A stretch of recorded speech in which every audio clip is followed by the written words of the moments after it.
Good morning, everyone. Thank you so much for waiting a few minutes as we got this broadcast going. Welcome to the 10th Annual AAAS Communicating Science Seminar. We're so excited that you all are here. My name is Alana Kimbrell. I am with the Center for Public Engagement with Science and Technology at AAAS.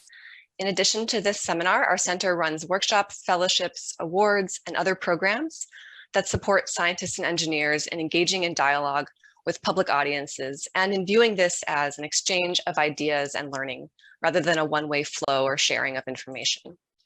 We've covered a lot of topics in this seminar in the past 10 years, some of which are shown here on the slide. The Communicating Science Seminar is a chance to bring together all those who are interested in public engagement with science. So scientists who are doing it, researchers who study or evaluate it, public engagement practitioners, which might include science communicators or trainers, journalists, communications officers, others at science museums or informal science educators, and community members who are part of science engagement projects and partnerships. Our goal is to hear from each other across these different perspectives and help us all to do more and better engagement. We'll be tweeting today about the session from @AAAS_SciComm with the hashtag AAASMTG if you'd like to follow us or tweet. I also want to be sure to thank my team and especially my colleagues Blake McGackie, Stacey Baker, and Liz Crocker for their help putting together the ideas and speakers for these sessions, and to all of our session participants today, including our breakout session leaders later for all of your work.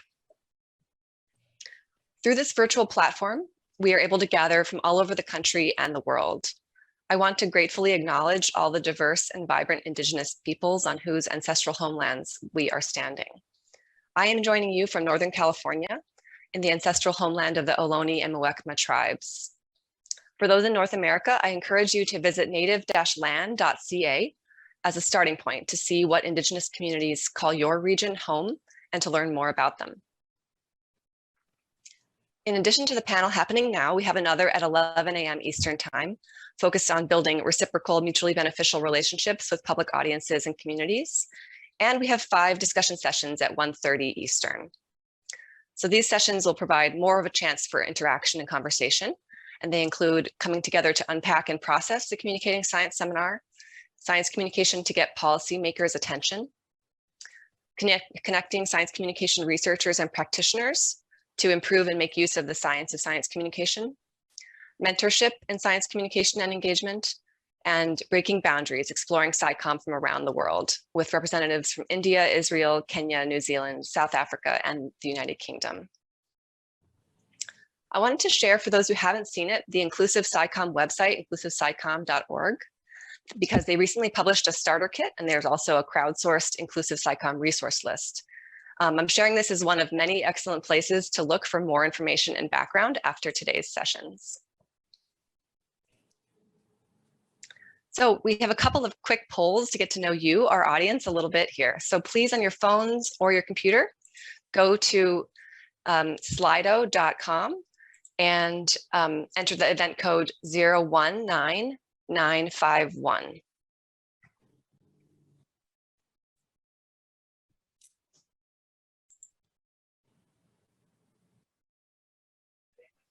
So the first poll will be, what career stage do you consider yourself to be?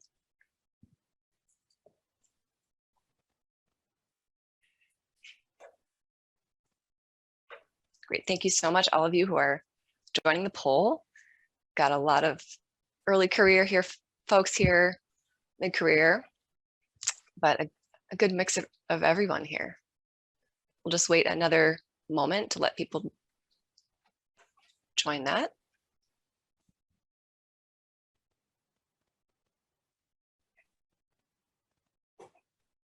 And you can keep the Slido open on your phone or your computer because we will have a couple of polls throughout the session today. Okay, looks like it's slowing down. We've got another poll here. What role best describes you? Whether you're a scientist doing public engagement, a communication researcher or evaluator, a science communicator, trainer, or event organizer, a student, or a funder, or other. We know many of you may be more than one thing, but if you had to choose one. have a lot of science communicators or public engagement practitioners. Another good mix here. Thank you so much.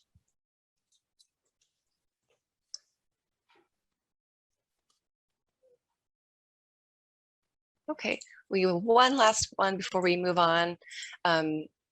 How experienced or familiar are you with public engagement with science and science communication in whatever way that you are doing it?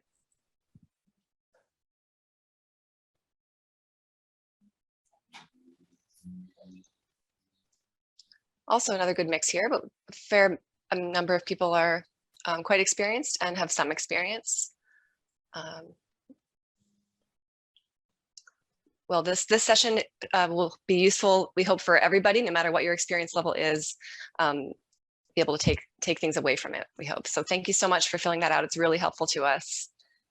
I'll leave that going, but we'll return to our session here. And so now I am delighted to introduce you to Dr. Gretchen Diaz, who will moderate this session. She's the director of the Science Education Program and Community Partnerships of Ciencia Puerto Rico. She's the founder of a bilingual blog for Hispanic and Puerto Rican women in science and technology, coordinator of the first STEM ambassador program for middle school girls in Puerto Rico. Before joining Ciencia Puerto Rico's staff in 2017, Dr. Diaz was the grants program director at the Puerto Rico Science, Technology, and Research Trust. She is also a AAAS If Then ambassador. Gretchen. Good morning. Thanks, Elena. It's a pleasure to be here. So we have another poll, but this time we want to know what comes to your mind when you hear the phrase cultural humility. So let's see how people do with this. This poll has a different event number, so if you enter in slido.com 391459.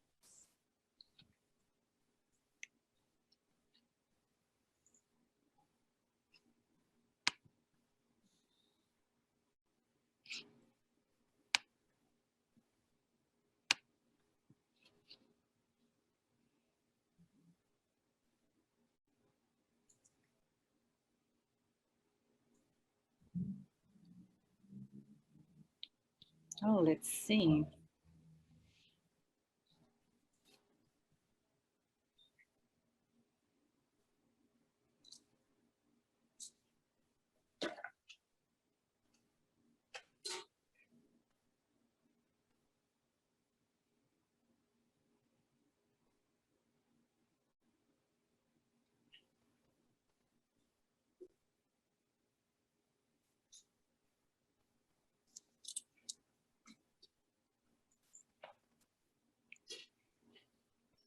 Very interesting responses that we see here, Elena.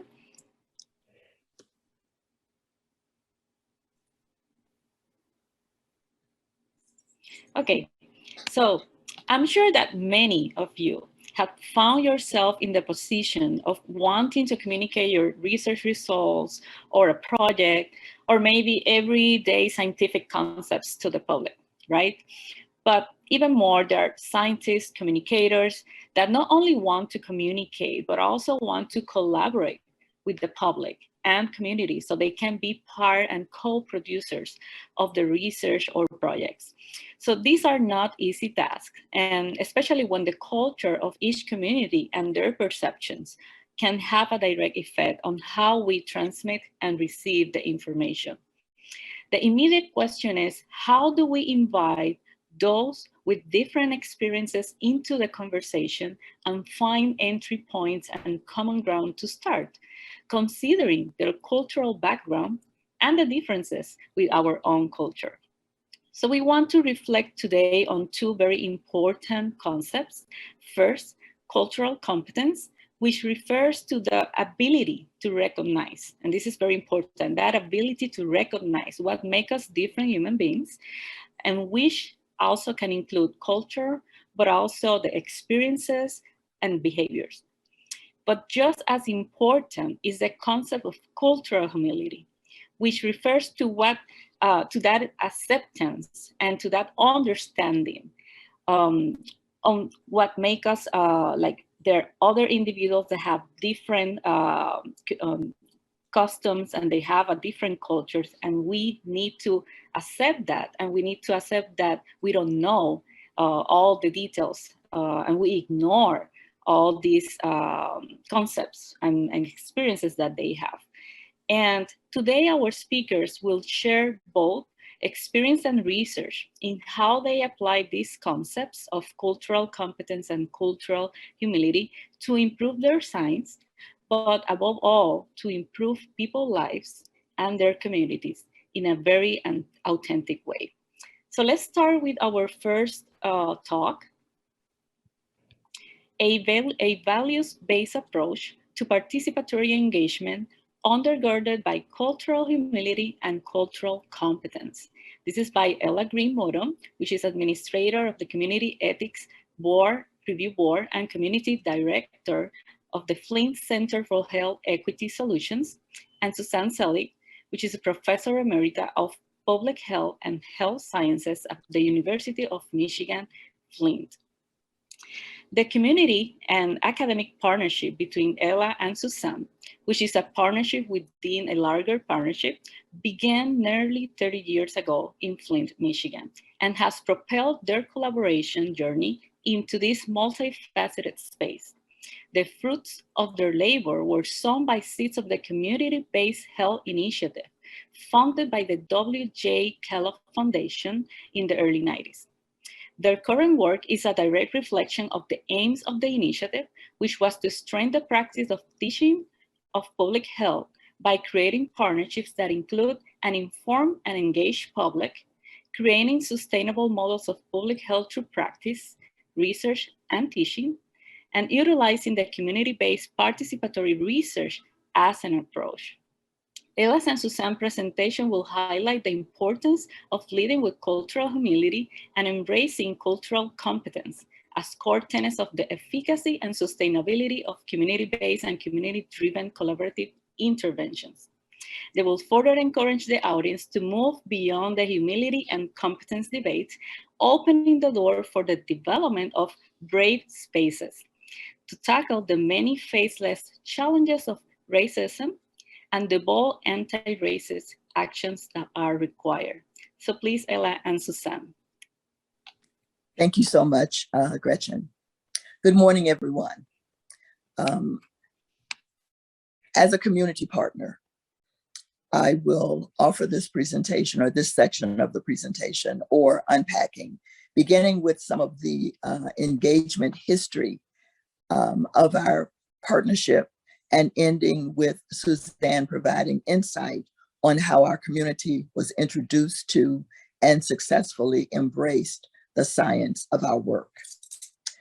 Our topic, a values-based approach to participatory engagement grounded in cultural humility and cultural competence, provides an opportunity to understand the idea of cultural humility and cultural competence, which is a conversation that arose over 20 years ago during the rollout of the community-based public health initiative, which was funded by the W.K. Kellogg Foundation in the early 90s.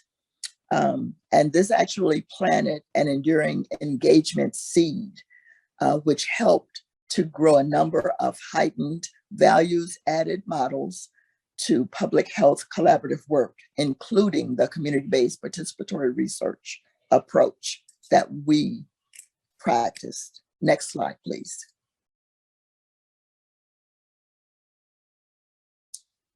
These models advocated for engagement brokering relationships that would inevitably grow into lasting partnerships. These partnerships were most often formed and bounded by deliverables, by deliberate practice and guidelines, many based on values, developed and adopted by the partnerships in those groups. Many of these partnerships were successful because of the synergy created within these groups, which functions from a place that acknowledges that we are stronger and better when we work together. moving from a place considered to be by some the touchy-feely to a place of scientific inquiry. Next slide, please.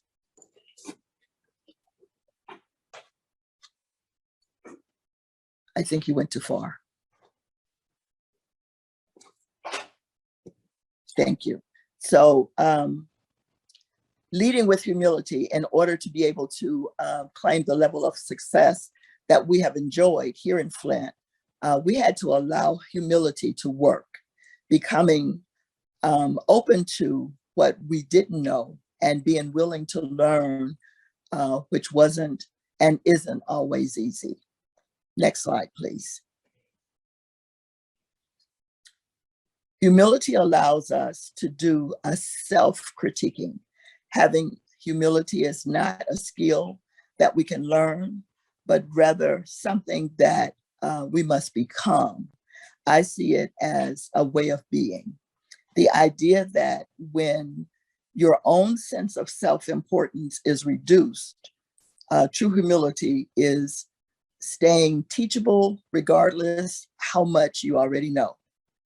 Cultural humility is the ability to admit that you don't know and embrace the opportunities to learn. Next slide, please.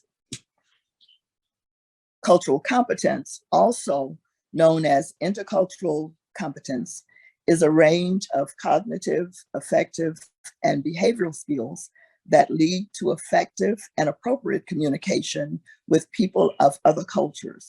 It embraces that learning process as a journey as opposed to a destination. It allows for that needed transfer of knowledge, of cultural knowledge. Next slide, please. I wanted to add this slide when thinking about assumptions, because understanding that and working with our academic partners, we're exposed to assumptions all the time. I think oftentimes that, our academic partners begin with assumptions, but understanding that sometimes assumptions can have a sense of toxicity. And I just want you for a minute to close your eyes and think about a situation that where an assumption might have been made that was actually incorrect, and that there might have been some damaging effects from that assumption. So just to keep in mind that while assumptions are necessary, sometimes they can be very toxic. Next slide, please. And I wanted to end my presentation with this slide, which actually speaks to the need for communication. This is a bigger picture. The fact that we know what we know, regardless of who says different. In this picture, we have two folk having not a conversation, an argument about an issue, the number 9 or the number 6, depending on who's looking at it and where they're standing. So just to leave you with the thought of just because you're right does not mean the other person is wrong. As in this case, it only means that you are looking at it from a totally different view. And so I'm going to turn the mic over to Suzanne to talk about some of those instances, how and where and why we were engaged in science, the scientific aspect of our work. You're on mute. Good morning, everyone. We really appreciate the opportunity to share our thoughts with you, and thank you, Ella, for your piece. From where I stand, I've been an academic for my entire life. I enjoyed school, so I never left. But I also have always had one foot in the community, and trying to bridge the gap that exists between the science, which is largely based at the university, and the experiences that are largely based within the community. One of the challenges that we had in this work is that as scientists, we are trained in scientific inquiry, and we begin with developing hypotheses and having assumptions and we follow rigorous methods to test these. But as Ella just said, without knowing some of those assumptions can be toxic. And so we need to be aware that the scientific method was however we follow that or adapt that, we have to have that also fueled by some humility, so that we do not go down dangerous paths that sometimes lead to very poor outcomes, including microaggressions that are very damaging to people. Next slide, please. Why should we promote the role of community in science? There's the scientific community, if we think about the external funding sources, have historically not required a lot of community engagement in research. And but we learn that if we keep doing things the same way that we've always done them, we will continue to get the same outcomes. And so there's a realization that the science has not always been as effective as it could be, because we were not listening to the voices of the people who were going to be affected, who were affected by the problem, or were experiencing things that the scientists themselves might not have experience with. So the goal is to really better integrate community into science to validate findings and to increase the credibility of findings. We know that if we involve the community in our research, and that research is valuable, then that the findings will be more readily accepted and utilized by the community and have a bigger impact on the community. Next slide, please. So there's a lot of benefits of the community in science. In order for this to occur, as Ella mentioned, we have to establish authentic trust and demonstrate humility. These are essential to achieving the goals of community informing science and improving the quality of science. In order to work together, we have to bridge this gap and build trust and have that grounded by humility. Developing relationships is essential. Sometimes the types of relationships that scientists are seeking are short-term relationships. We want you to be involved in our project, and we'll let you know what the results are. That isn't always helpful, and it begins to build a resistance from this community side to even participating in that kind of work. And so with the projects that we've been involved with over the several decades, we have learned the value really of taking time to establish trust. We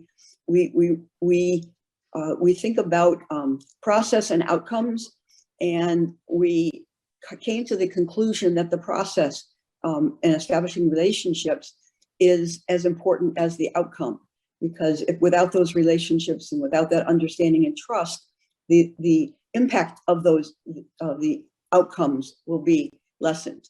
Next slide, please. So we've had several successes actually over the last 20 to 30 years. One of them was we realized that there was within the Flint community, as unfortunately throughout our country, a lot of bias, discrimination, and particularly racism that was found throughout our healthcare system. And that those experiences that individual clients were having with practitioners sometimes were tainted and limited by the lack of cultural understanding on the part of the practitioners. So Ella and I developed a course called Cultural Competence in Healthcare.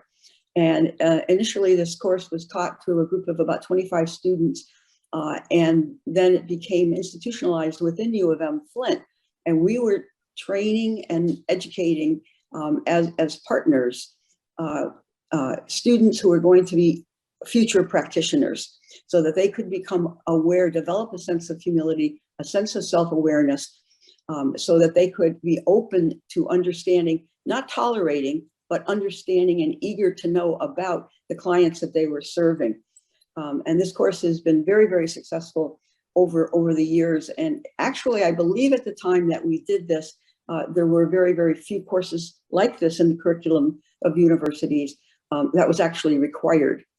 So this is definitely a required course. And one of the model that we used was that Ella and I together co-taught this course, and we were able to demonstrate and model intercultural dialogue, if you will, because sometimes Ella was saying that there's a 9 there, and I said, no, it's a 6. And we would work that out, but the students observed us working through those differences in a comfortable, safe, and respectful place. The long-term partnerships that the university had developed with the Flint community also was very, very, very helpful and informative, and helped us to deal with the big issue of the Flint water crisis, which most people have heard about, that there was a switch to a different water source, and residents of this in the city of Flint, and even workers who lived outside the city but came into work within the city, were exposed to high levels of lead in the water. And this has caused innumerable damages, including neurological deficits in children, early onset dementia, and a tremendous amount of anxiety.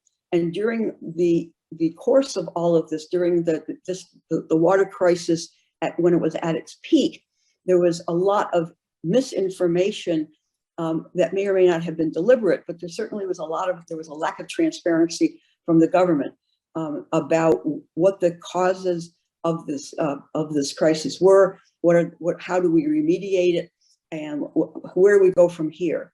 And because of the strong relationship that the university had with the Flint community, we collectively developed an open course that was open to the public, and it could be taken by students for credit or non-credit.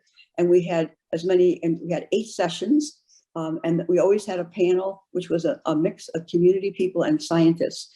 And the audience was largely community residents, and they were able to hear directly from the scientists what had contributed to the water problem, what to do about it now that we've been exposed to it, and how we move forward. And that class was highly successful.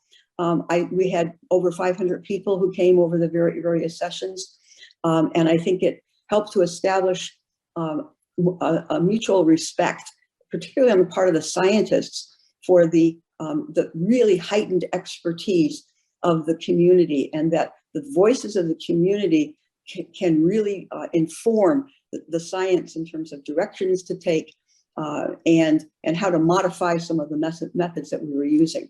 So I think we do have more examples, but I'll stop there and turn it back over, and we'll hear from our next. There is our famous Flint water plant.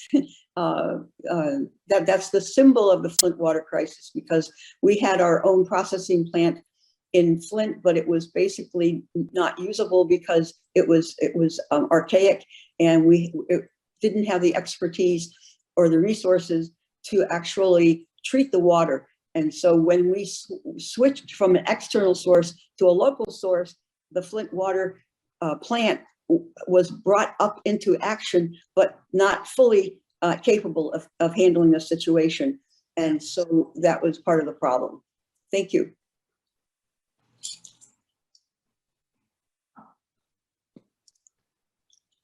So thank you a lot, Ella and Suzanne, for this presentation. We'll have a chance to the audience to ask questions after the talks. It's interesting to see how we started to see many of the responses from the audience in the poll in your presentation, right?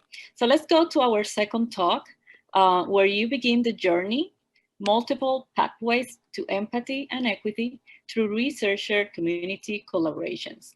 And for this one, we have 3 presenters. Dan Brabender, which is Frost Professor of Environmental Science and Geoscience at Wesley College. We have Martin Lively from the Local Environmental Action Demanded, or LEAD. And we also have Claire Hayhow from Wesley College Geosciences Department. So they are they are members of the Tar Creek team, a team that has collaborated across 20 years, focused on chronic and acute environmental problems in Northeast Oklahoma. Their presentation will blend their shared life experiences and narratives with academic frameworks, attempting to develop the best practices for cultural competent activist researcher partnerships. These emerging practices of co-learning respond to urgent environmental justice crisis, while over time, deepening the focus on an understanding of broader local vision for an environmentally just future. The Tar Creek team will discuss their path toward and proposed model for a sustainable community transformation, which is around an environmental health issues, emphasizing first in co-production and second in co-learning. They believe that co-production and co-learning promote equity and positive visioning and generate empathy and leadership development for everybody. For this team, it is sometimes hard, messy work involving diverse values and knowledge, but according to them, is worth the effort. Please, Dan, Martin, and Claire. Thank you for that introduction. I'm Martin Lively. If you could just go take us on to the next slide, please. Back one. Yes, thank you. Okay, so I think the Flint team did a really great job of laying out some of the core principles, and we're gonna kind of take that set of learnings and really show some ways in which we have attempted to enact those ideas across many years working between our 2 institutions. So most folks are pretty familiar with the lead crisis in Flint. You may not be as familiar with Tar Creek, and I think it's important just to ground where this work is being done. So Ottawa County, Oklahoma is the northeasternmost county in Oklahoma. And that is where I am. I am in the city of Miami, which is the county seat. It's the ancestral land of the Osage people, and it's the relocated homeland of the Miami tribe. And there are 9 other tribes in this small county in northeastern Oklahoma. And that really ties in with this first slide about community.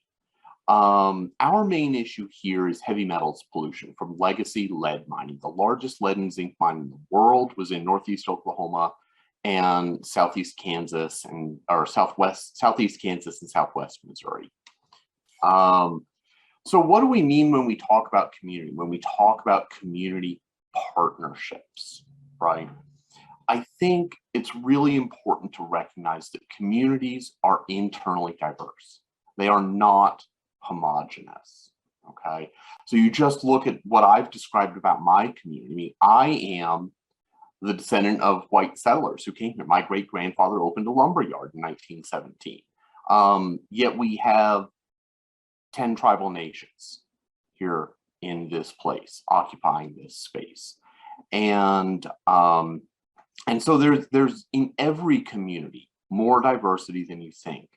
The second thing I really want to touch on is that your activist partners, the community representatives, we are not the community. We are part of the community. And we bring our own unique perspective and our own unique limitations to the partnership. And so beginning with an understanding of that, I think is really critical for everyone to remember. So I'll pass it on here to Dan for our next slide.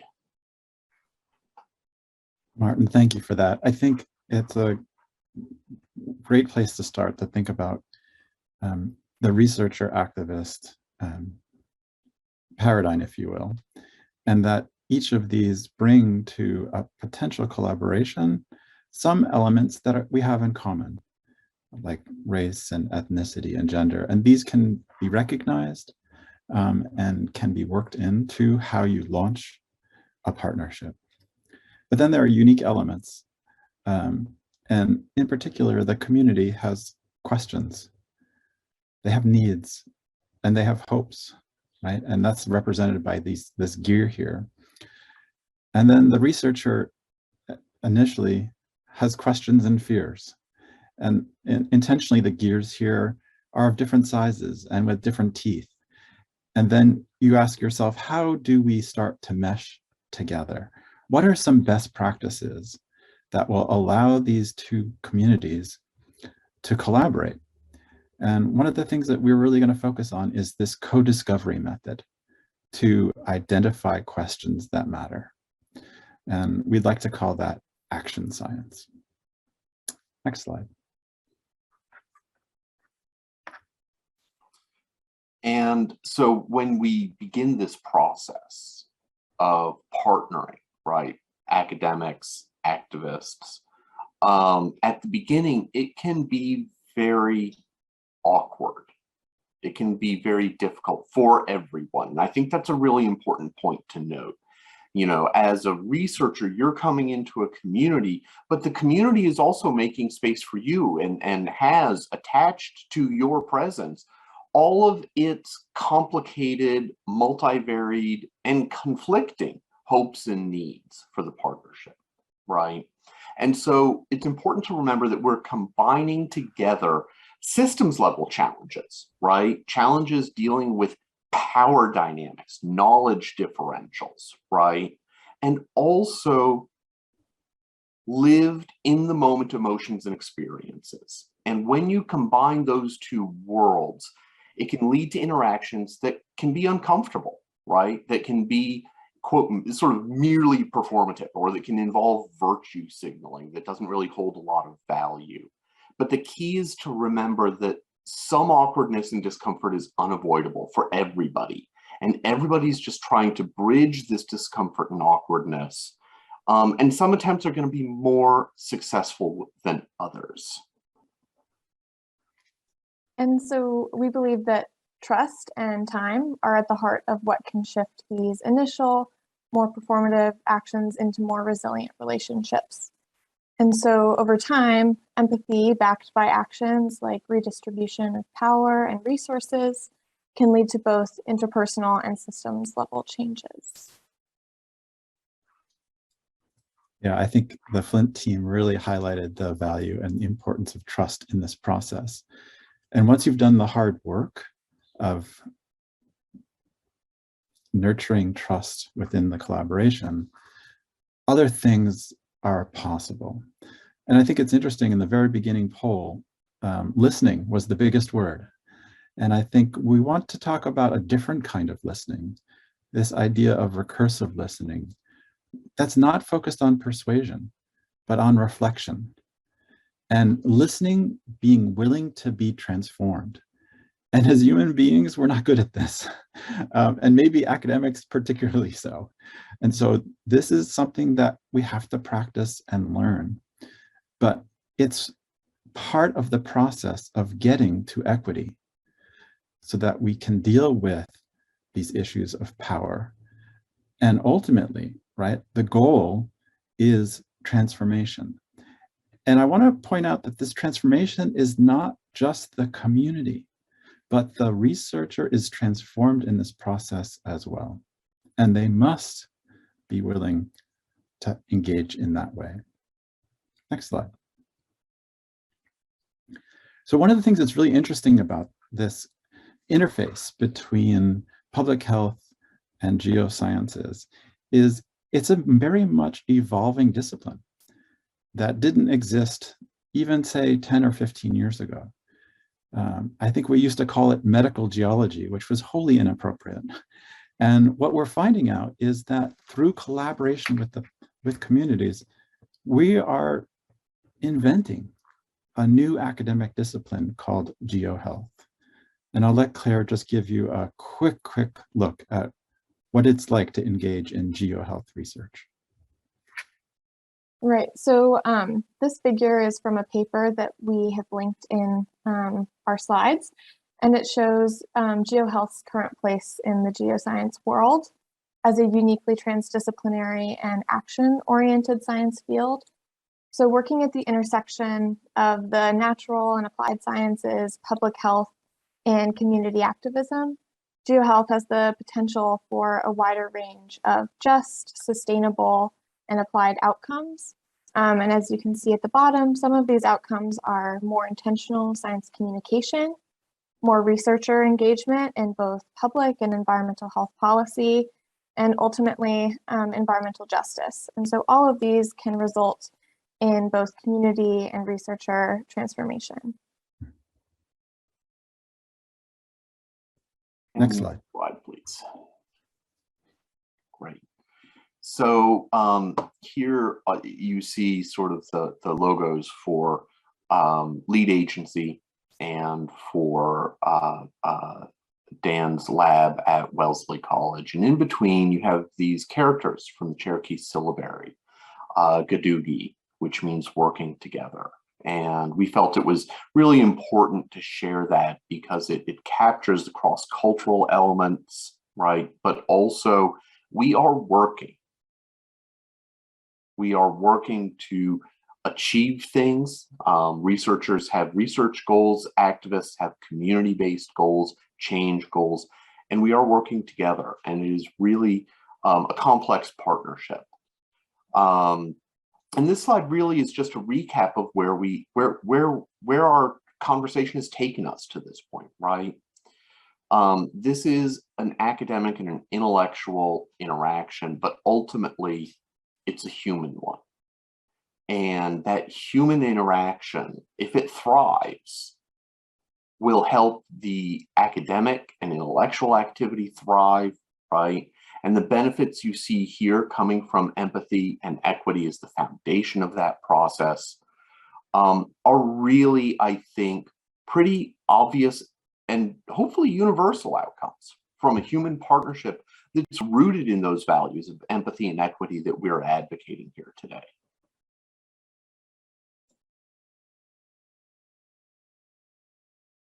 Next slide.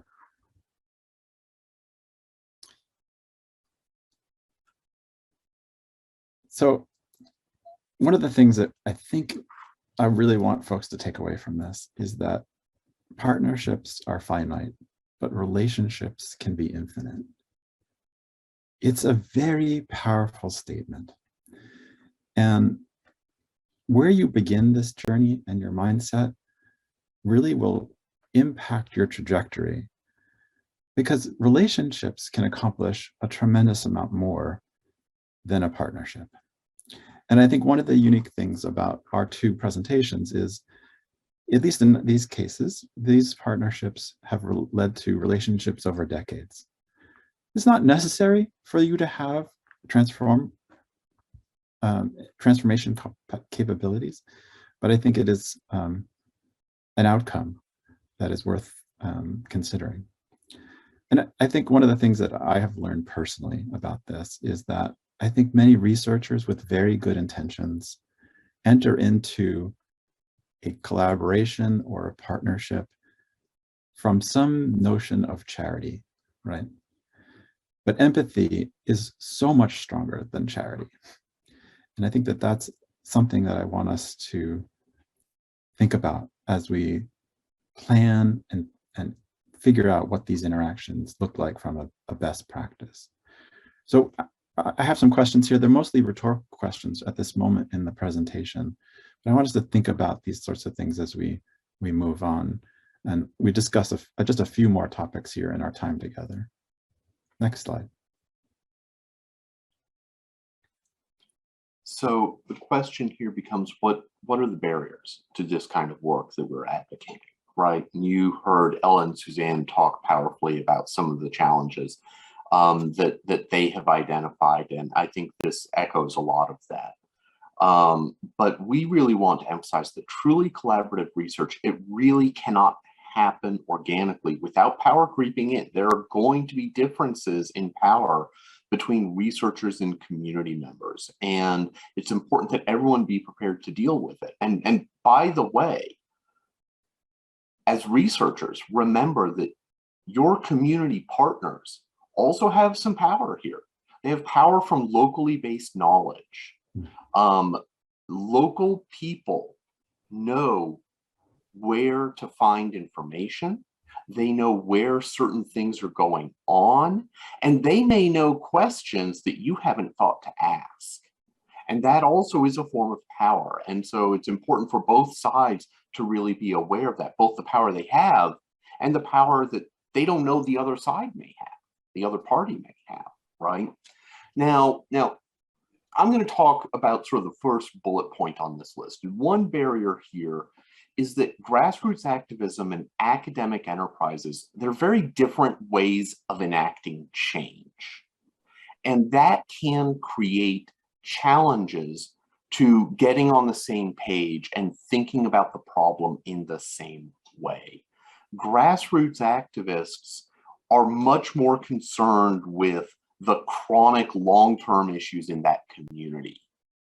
Researchers may be more focused on knowledge that can be gained by solving an acute, shorter-term, immediate problem, which may be very severe, right? May be very severe.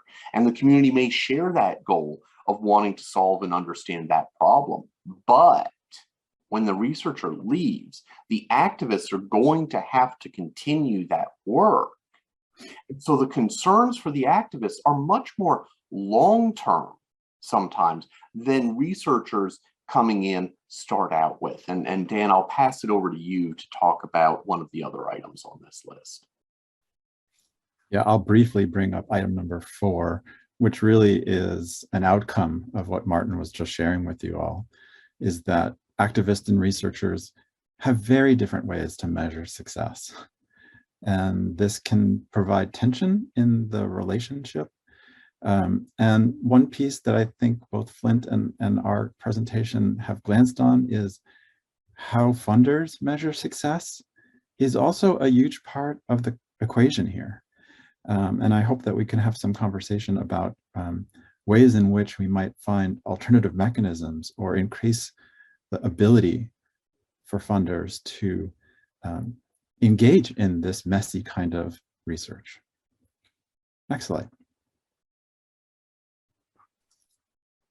So this is a simplified table from the same paper I previously mentioned, and it shows a range of modes of engagement that can build and sustain empathy and equity.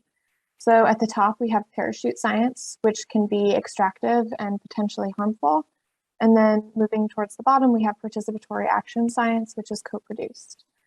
You can see how funding and power changes across these models, both for the investigator and for the community. One thing to note is that these models are often porous and communities will experience them in different ways. All that being said, if our goal as researchers is to ensure that everyone has access to clean water, air, communities, and homes, we need to make sure that we're not doing any additional harm in the ways that we conduct our research. Leaving these chronic environmental problems unaddressed, like Martin mentioned, just because it doesn't fit into our research scope is harmful, especially because communities likely won't have the resources to address these problems on their own. Next slide. I just want to quickly give you an example of what a participatory action research model might look like. We won't go into this in detail unless we have questions after the presentation, but it's this idea, right, this flashlight where the partnership work is closest to where we identify the problem and the concern. And it provides a way to get to the public at large, right? And so that you have impact across all stakeholders in the community. And one of the things that I think is important to realize, if you engage in this type of model for your research, you often end up doing serendipitous science. You discover important questions with your community partners that you never would have identified without their participation. Next slide.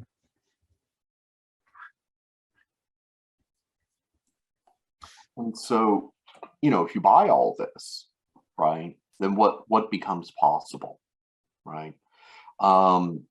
You may find, as Dan was saying, new questions that you didn't think to ask, and that will lead to outcomes that serve more diverse populations. Because remember, this community that you are partnering with is diverse. It has conflicting groups and interests and wants and needs, and no narrow question of research is going to address all those different elements of the community. But with more time, with a broader, deeper partnership, you can begin serving more elements of the community, right? And those outcomes will become more inherently sustainable. As you shift the power, as you share power and decision-making and control of lines of inquiry between researchers and communities, then outcomes become more sustainable because everybody has a stake in the process, right? And then those outcomes will have more direct positive effects on the communities, right? And as Dan said, there will be unexpected new projects in new cycles of growth and transformation. And I think it's really important to note here that we really believe in this kind of research partnership, but we also recognize that not every partnership needs to follow this long-term model. This is not a one-size-fits-all solution to all the problems in the world for communities or for researchers. But it is one that we think needs a greater place in these kinds of partnerships generally. Next slide, please. So setting clear expectations around everyone's time, energy, hopes, and needs is really vital to sustain humility and trust in these partnerships. But once these expectations have been established, all participants are able to be rejuvenated and empowered through this partnership. Another key element to sustaining humility and trust as you go along is the power that comes from being creative, right? Everyone has to be able to bring ideas to the table. And that means not just having the capacity, the nominal ability or permission, but it also means being empowered and welcomed to bring those ideas, right? And when you balance power, when you bring meaningful respect that's built over time through trust, room for this creativity becomes possible and becomes an engine for growth and better partnerships going forward. You guys set the stage for my final comment here. And I really want to say that joy is the outcome. And it's hard to convey that through a Zoom call with so many folks on it, but this is a powerful thing and an unexpected outcome, perhaps, that we celebrate our successes and experience joy. And that's not something I've ever said before about science. And if you're willing to go on this path, that's a possible place that you find yourself. I think that's our last slide. Just some acknowledgements. Funding for this work has been through both funding at Wellesley and National Institutes of Health through a grant to Harvard. We want to give you a little picture of what this part of Northeast Oklahoma is like. You can see the mountains of mine waste here and some of the consequences of the mine waste on the river. But there's so many folks who have volunteered their times and so many students where the goal really is to get this community and to get Tar Creek back to its rightful pre-contaminated state. Thank you, everybody.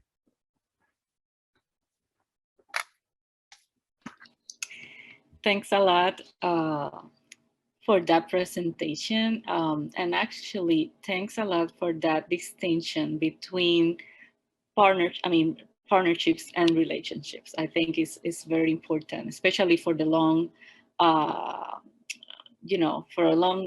for the future of what happened with these communities. I think it's important to understand the difference. So let's start with questions. I have one specific question for each of the teams, and then we'll go to the audience. And one is, let me start with one of my specific questions for Ella and Suzanne. I'm curious of what, like, for example, what was the cultural humility and the cultural competence aspects embraced by all the partners, and how easy or difficult was that for you?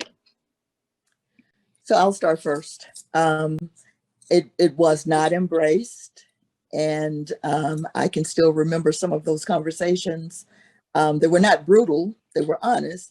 But what I realized was that when we talked about cultural competence, oftentimes folk, in my opinion, think about being culturally competent. And that's not what we mean. We talk about competence in the sense of a journey, a learning process. It's not a place where you land. It's a continuous process that you actually experience. So I think that was the pushback from many of the academics that I encountered who didn't readily accept the idea of cultural competence. So yeah, it was not readily accepted. Suzanne, any thoughts? I would just add that I think some of the resistance came from the lack of humility from the part of the academics, because we were working with the University of Michigan in Ann Arbor as well as the University of Michigan Flint, and many people just had not had the experience of recognizing the depth and breadth of expertise that rests within the community, and so it was pretty hard for them. And I think Ella might have minimized some of the conflict, the intensity of the conflict that occurred over the years sitting around the table. We had a partner who always said to us, we need to have an intervention before the intervention. Right. And the intervention before the intervention is that we have to look at ourselves and try to get to some kind of a common place and common understanding. And even then, over the years, as we developed these relationships, it was not terribly, it was never 100% even, but we made enough progress that enabled us to see the value of the relationship and to stay together. But it was not without pain.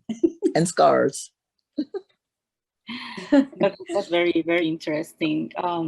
Thank you. So I have a question for the Tart Creek group, and it's that how did the many different research partnerships started with the group, and how these partnerships look over the years and how they evolve?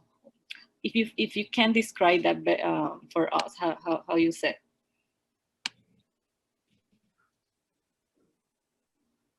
Well, Dan, you were actually there for the beginning of some of this partnership, so I think it's fitting for you to say a little bit to get us started, and I can chime in a little bit also with Claire too. Thanks, Martin. That's a pretty big set of questions there, and I can just take a stab at reiterating something from Claire's slide about how these different models, we have these academic frameworks, and realizing that that's all they are, and the realities of how they are expressed in the moment with dealing with an environmental crisis, be it acute or chronic, evolve in ways that are personal and not contingent on an academic framework. And so this work largely became into existence because of a very acute problem. And the director of LEAD, Rebecca Jim, reached out to folks at Harvard when it was discovered that a huge fraction of the children in this community had elevated lead blood levels. Mm. And so ironically, both of our case studies are really revolving around lead.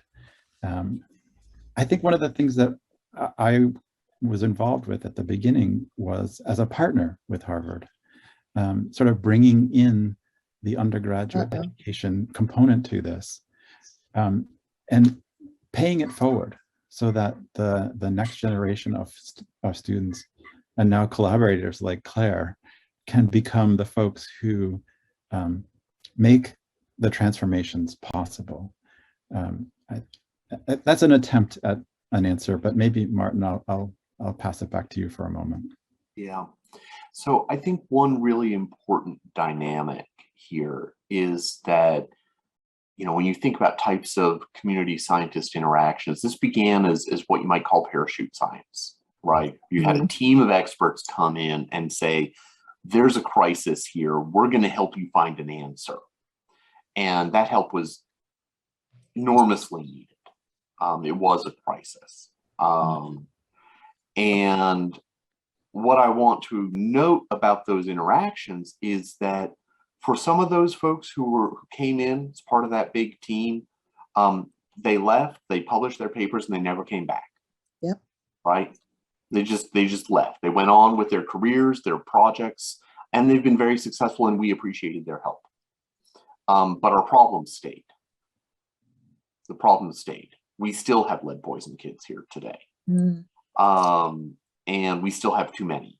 You know, we have lead in our water, our soil, our plants are poisoned, and we treasure those researchers like Dan and Claire who have continued to remain in contact. And we have other partners who we can still pick up the phone today, call, and we know that they will help us in any way we ask if we have a need.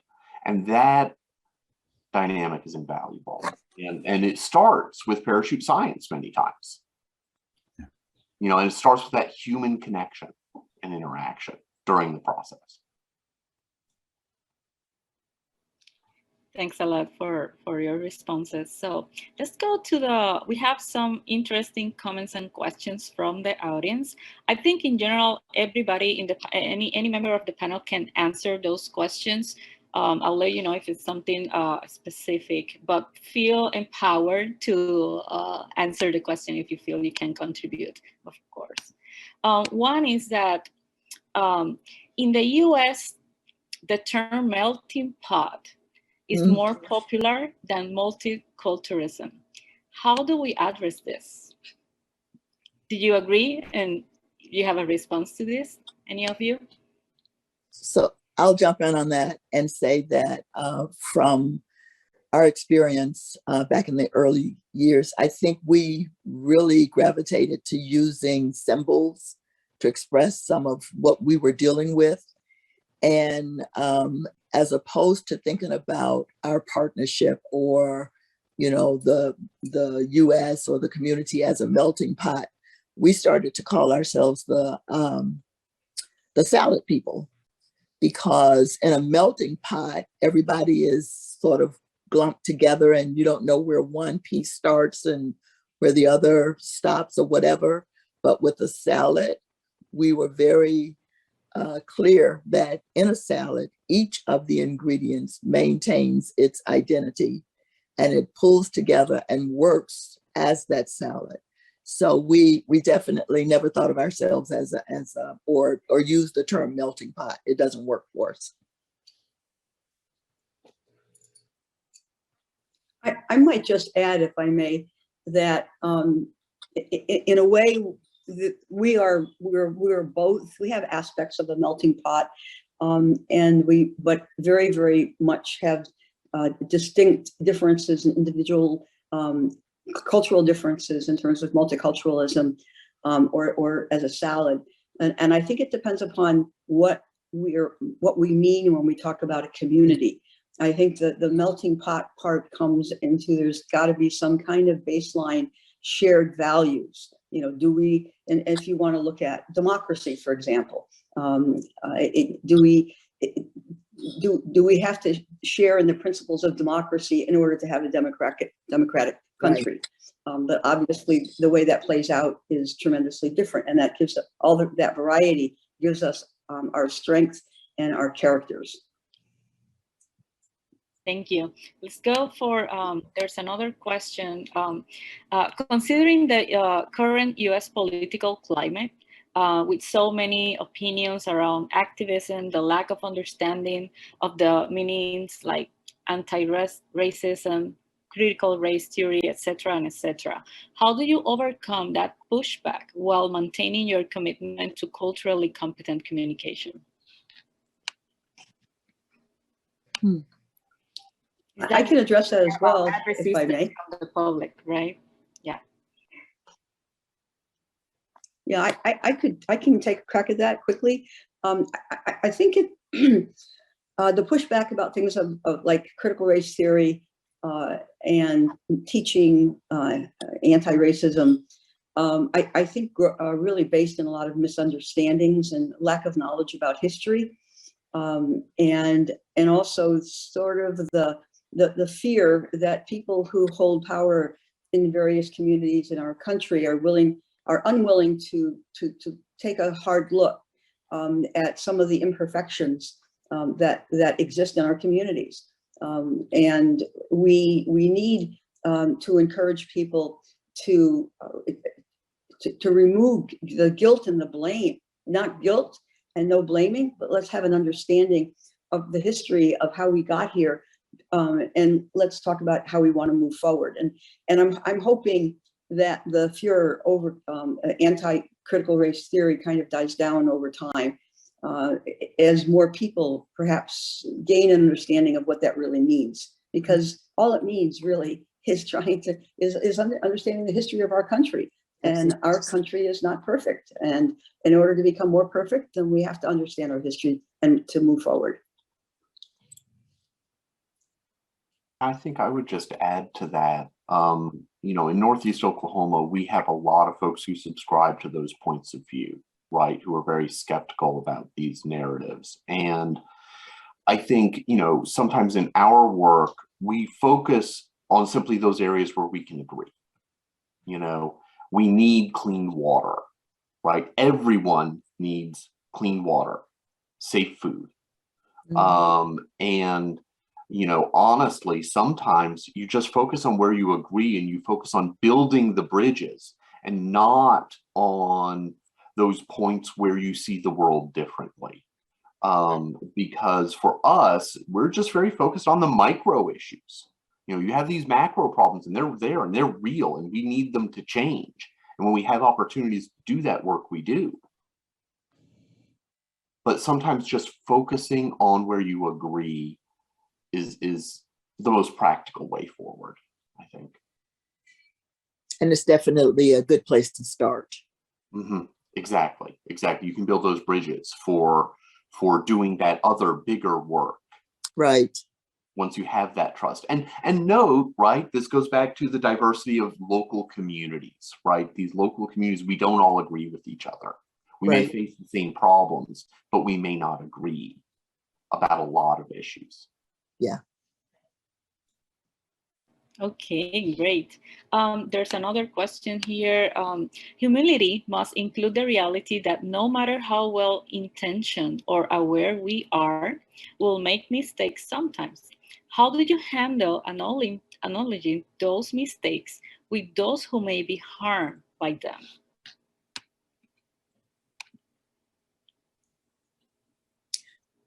So being a member of the community and you know, part of the group that would most likely be harmed by the situation, I can say that I would just appreciate the acknowledgement. I would appreciate hearing, you know, we got this wrong. We made a mistake, you know, we need to redo this. I would just appreciate an honest conversation about the issue and then moving forward. Thank you, Ella. So there's a question here. I'm trying to summarize. It's a long comment, but it's mostly about the concerns of using terms like authentic trust or true humility. they wanted to know their talks about using that kind of terminology because it may sound arrogant or authoritarian for some people. Do you have any insights on this?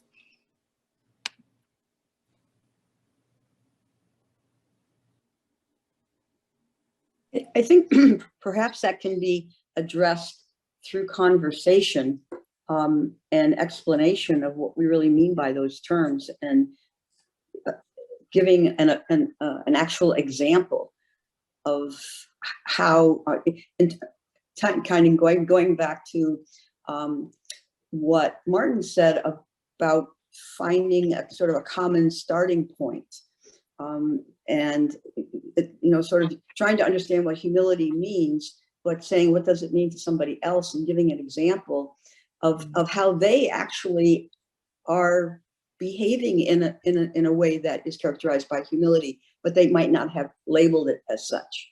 And so there might be an opening there to try to connect with people, to try to disarm the negativism about those terms by placing them in a context that is relevant for the person with whom you're speaking.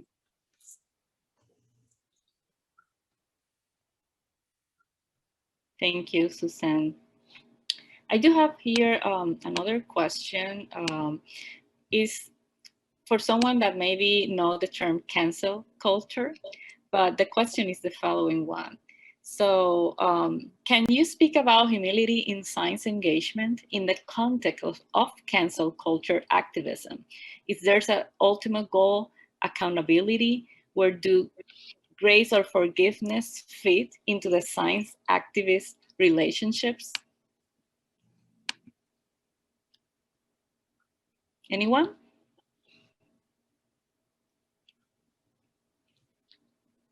Okay, I think it's the question is related to like those mistakes or those things that maybe don't go well in the collaborations, of course, and then you know that ultimately and more recently there's a cancel culture where when people make some kind of mistake they're just cancel, and how to handle that with this type of science engagement that you're proposing. What do you think?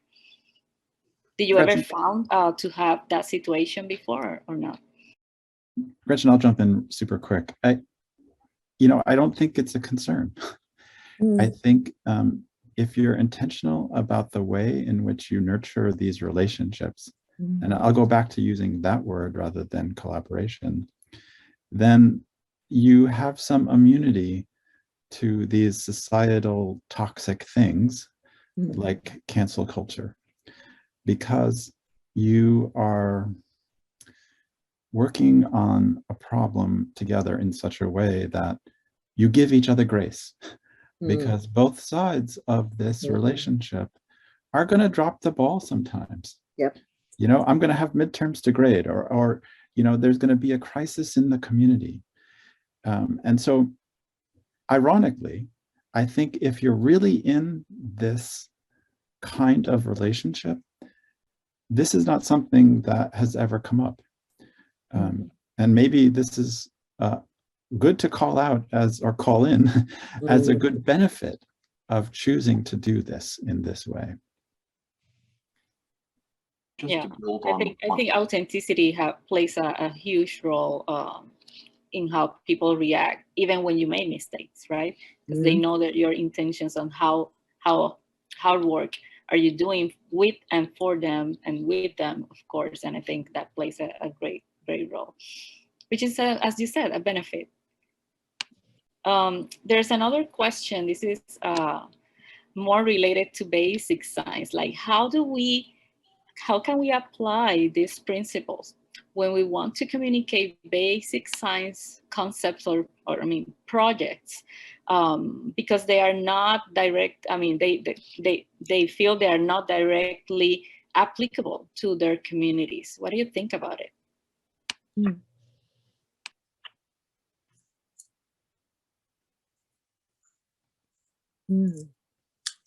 Anyone have a clue on how to handle that situation? I'll jump in. I Please, can go jump in ahead. real quick, and maybe Claire has an interesting perspective on this as a student who's transitioned to colleague, because the word that comes to mind here is really education, right? And I think that's an opportunity for both sides to figure out what are the things in the system that we really need to know. And sometimes it's a science idea. Like, okay, when we say toxic, what does it actually mean? Or perhaps on the activist side, when we say community, this is who we're representing, and we need to be mindful of that. So I feel like open recursive listening that is a component of education is a way to really address that.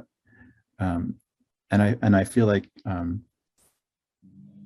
Claire has been experiencing this through the lens of education at first. And I'm curious, Claire, how you might think about that.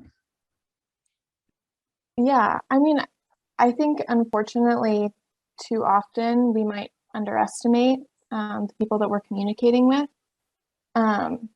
or educating. I think that we can definitely talk about really complex science issues without kind of reducing it, but rather really trying to educate community members or students. And so I think that especially when research is grounded in community interests and driven by community partners, we all have a stake at what's being communicated and what these concerns are. And so I think that does a really good job of bringing people in. And then after that, it's really just about educating so that everyone in the process has ownership over this information. Thanks, Claire. So let me see. I have a specific questions for Ella and Suzanne, because there are people are curious about, they would love to hear the story of how you got connected. So I can tell you that I was brought into this public health family. It was already functioning at some level, but I was invited by a friend who lived in the community. At the time, I was serving as a designer. I made prom dresses, so I knew her daughter. But something was happening with the work that was being done in the city. She worked for the health department, and she started to pull folk aside and say, this is happening, you need to get involved. And she invited me to the table in the early 90s, and I never left. So that's, and when she talked to me about public health, I'm thinking, I don't have a health background. I don't know what you're talking about, but I'm so glad she pulled folk who were active in the community, but she pulled some of the right folk to the table. Yeah, I can add just to that. I've been at the University of Michigan, Flint, since 1980. And at that time, there were no other real public health professionals on an academic side that were in Flint. And I became closely acquainted with a person who was the director of the county health department at that time, who was astute enough to recognize the tremendous disparity in birth outcomes between the white and Black women's children, where I think the infant mortality rate was at least 3, if not sometimes 4 times higher. And so he enlisted me to begin to do a descriptive epidemiological study, doing matched records, and found that most of the disproportionate number of the deaths to the infants in Genesee County were not actually among Black mothers, but they were among the low-income white people who lived in a totally different section of town. So that began to help us refocus and reshift our thinking about, well, what's really going on here? Maybe it isn't so much, just about the Black community. And then following that health director, we had a new, different person who also had a strong public health background.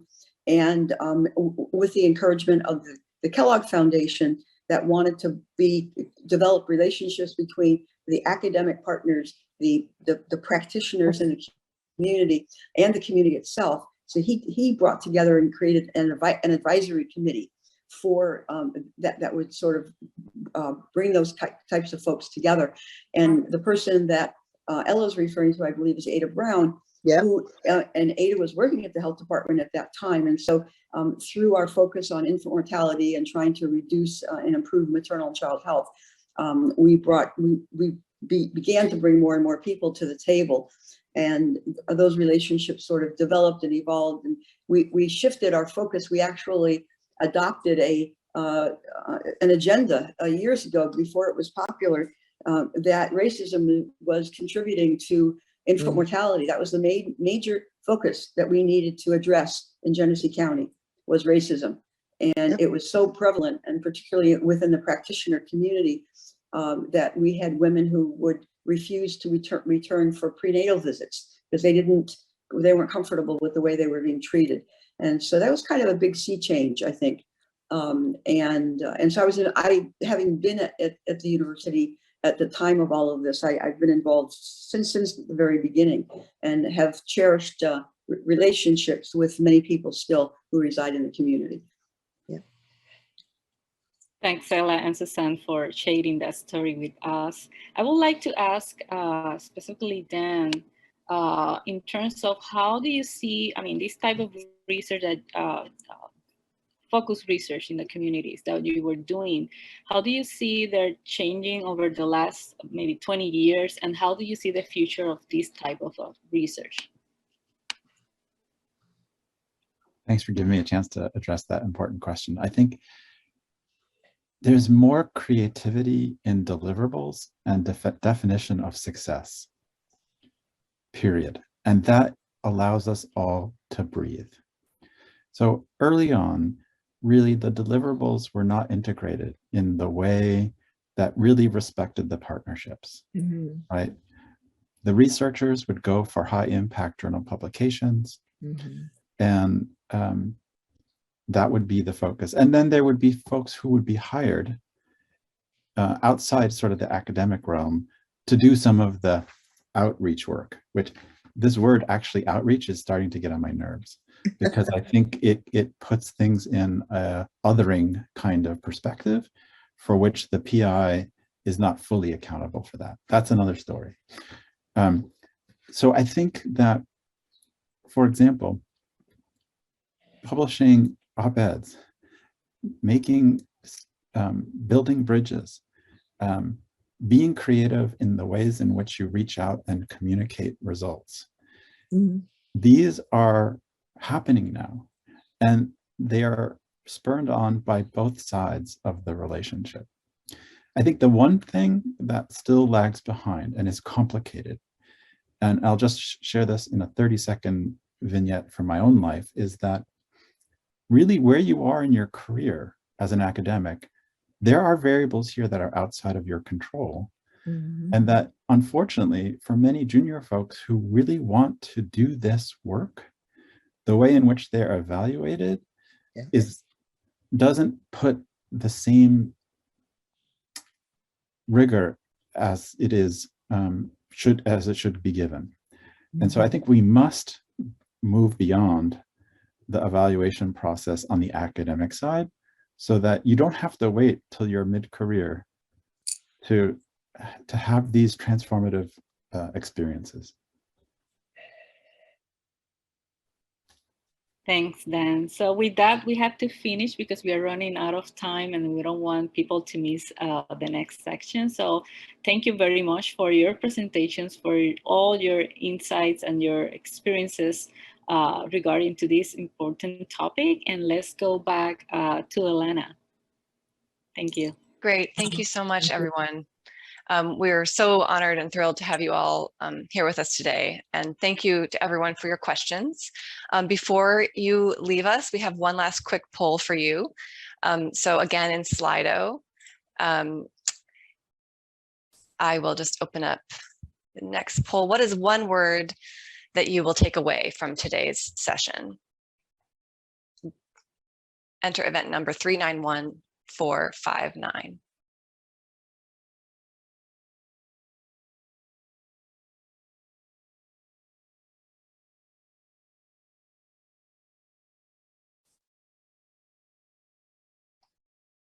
Great, thank you.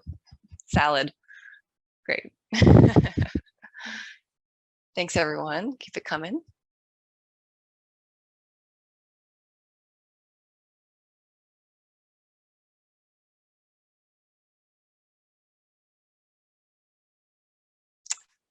All right, this is great. Thank you so much for sharing your takeaway word. I will leave that open, but I do want to wrap up here. So we do have also a very short survey for all of our participants, our audience here. The link will go in the chat as well. Very, very short, just a couple quick questions. We'd appreciate your thoughts. And we'd love it also if you could join us at 11 a.m. Eastern time in half an hour for our next session on reciprocity and mutuality between scientists and communities, and our breakout or discussion sessions at 1:30 Eastern. I just wanted to mention before we wrap up as well that we have an informal online networking reception tomorrow that we're co-hosting with the AAAS Dialogue on Science, Ethics, and Religion.